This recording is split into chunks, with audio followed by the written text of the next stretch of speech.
Good afternoon and welcome back to another episode of The Longing, where today we are going to be continuing to read Aesop's Fables. So, let's get going.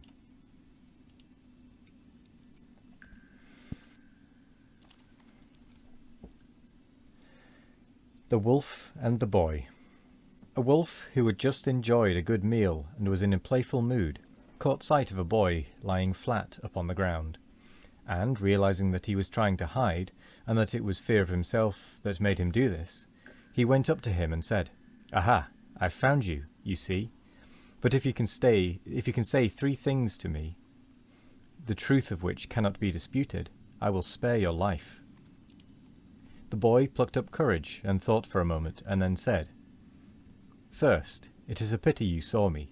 Secondly, I was a fool to let myself be seen. And thirdly, we all hate wolves because they are always making unprovoked attacks upon our flocks." "Well, that what you say is true enough from your point of view, so you may go."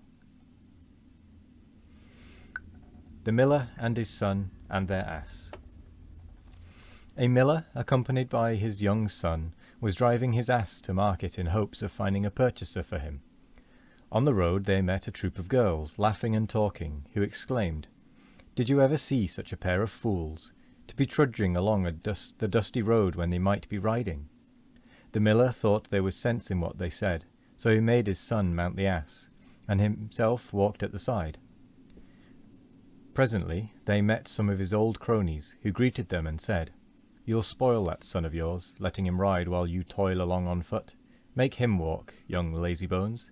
It'll do him all the good in the world." The miller followed their advice, and took his son's place on the back of the ass while the boy trudged along behind. They had not gone far when they overtook a party of women and children, and the miller heard them say, "What a selfish old man! He himself rides in comfort, but lets his poor little boy follow as best he can on his own legs." So he made his son get up behind him.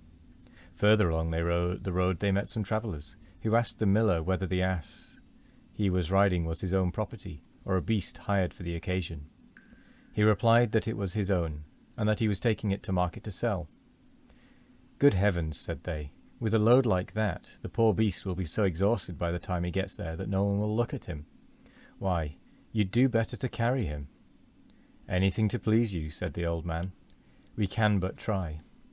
So they got off, tied the ass's legs together with a rope, and slung him on a pole, and at last reached the town, carrying him between them. This was so absurd a sight that the people ran out in crowds to laugh at it, and chaffed the father and son unmercifully, some even calling them lunatics.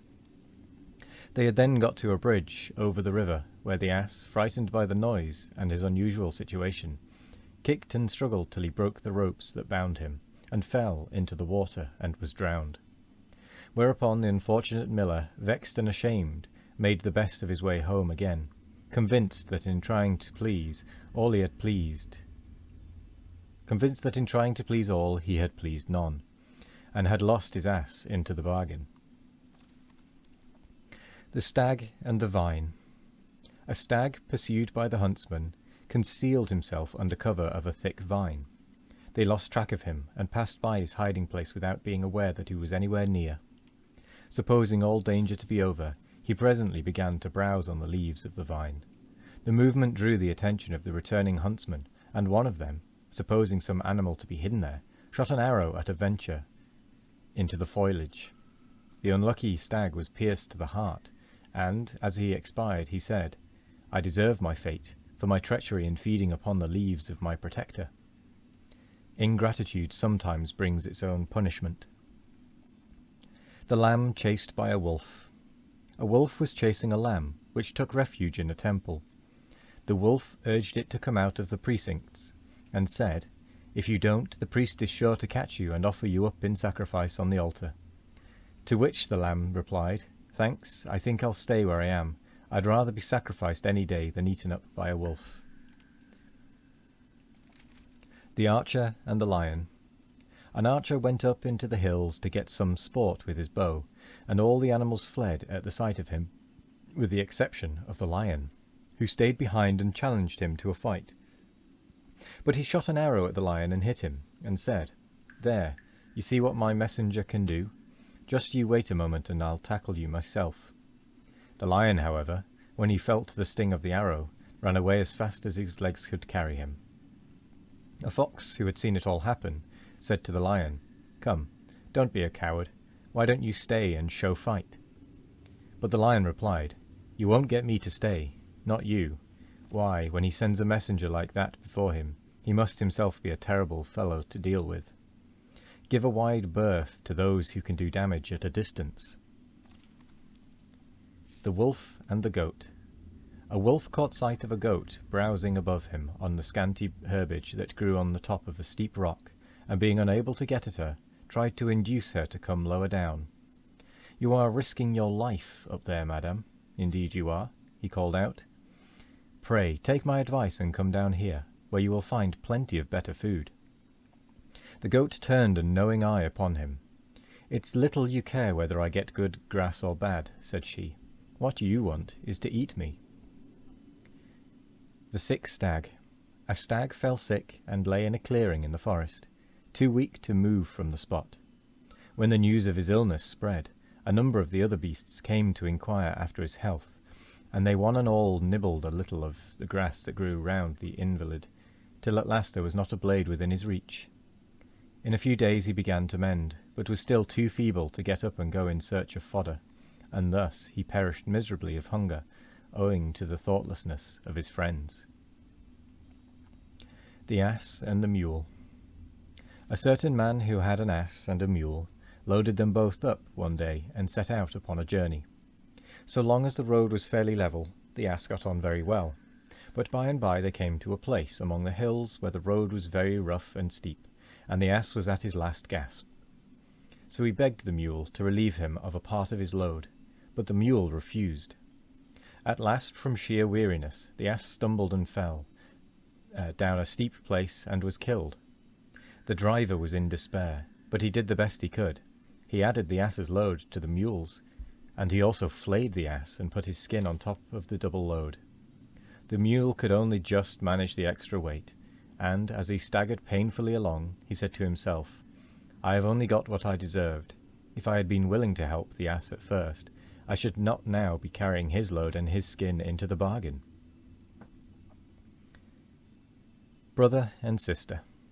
A certain man had 2 children, a boy and a girl, and the boy was as good-looking as the girl was plain. One day, as they were playing together in their mother's chamber, they chanced upon a mirror and saw their own features for the first time. The boy saw what a handsome fellow he was, and began to boast to his sister about his good looks. She, on her part, was ready to cry with vexation when she was aware of her plainness, and took his remarks as an insult to herself. Running to her father, she told him of her brother's conceit, and accused him of meddling with his mother's things. He laughed and kissed them both and said, "My children, learn from now onwards to make a good use of the glass. You, my boy, strive to be as good as it shows you to be handsome, and you, my girl, resolve to make up for the plainness of your features by the sweetness of your disposition." The Heifer and the Ox. A heifer went up to an ox, who was straining hard at the plough, and sympathized with him in a rather patronizing sort of way on the necessity of his having to work so hard. Not long afterwards there was a festival in the village, and every one kept holiday. But, whereas the ox was turned loose into the pasture, the heifer was seized and led off to sacrifice. "Ah," said the ox, with a grim smile, "I see now why you were allowed to have such an idle time. It was because you were always intended for the altar." The Kingdom of the Lion. When the lion reigned over the beasts of the earth, he was never cruel or tyrannical, but as gentle and just as a king ought to be. During his reign he called a general assembly of the beasts, and drew up a code of laws under which all were to live in perfect equality and harmony. The wolf and the lamb, the tiger and the stag, the leopard and the kid, the dog and the hare, all should dwell side by side in unbroken peace and friendship. The hare said, "Oh, how I have longed for this day, when the weak take their place without fear by the side of the strong." And with that, we come to the end of the episode. So, I will say thank you very much for joining me today. I hope you all have a wonderful morning, evening, afternoon or night, no matter what time of day it is. I hope you all have a wonderful one of it. And as always, we will be back tomorrow for more of The Longing. Goodbye.